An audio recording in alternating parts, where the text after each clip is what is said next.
So, what are some of the resources available to women that want to learn more about what birth trauma is if it's something that they've experienced?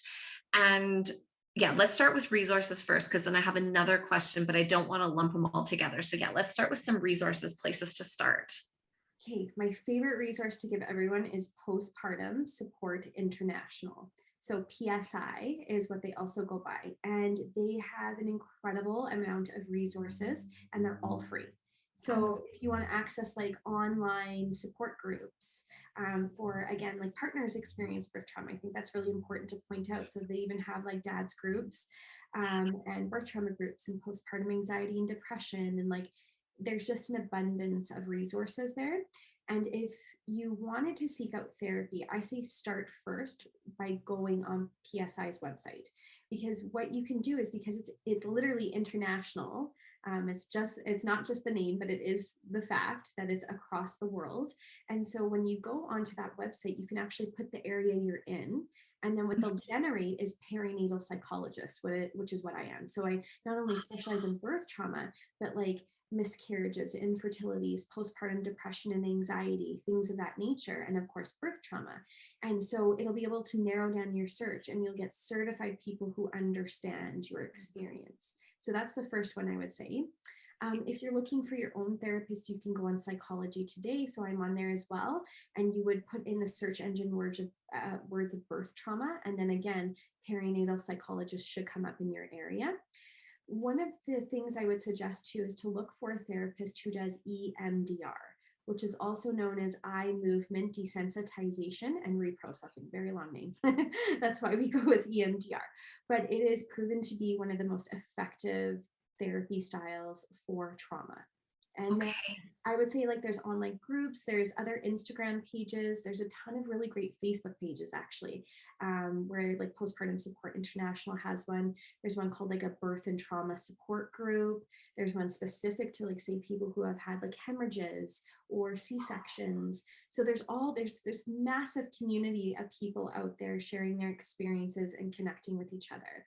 So those would be some of the first to come to mind.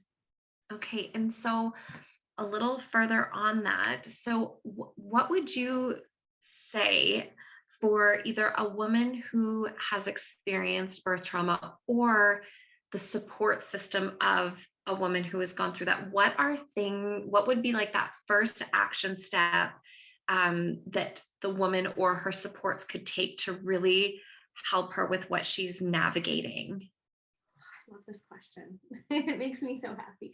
Um, connect, Mm, connect. Like, it's one of the things that I'm going to dedicate part of my doctoral project on, and I'm speaking at the Postpartum Support International Conference in July. It's in New Orleans, and they've invited me. Thank congratulations. you. I'm so excited. They've invited me to talk about birth trauma, and Wow. I'm going to speak to how post-traumatic growth is what can come after trauma. So it's this incredible thing that as a result of going through something absolutely horrific, there's so many parts of us that can grow and change and transform in like pretty beautiful ways.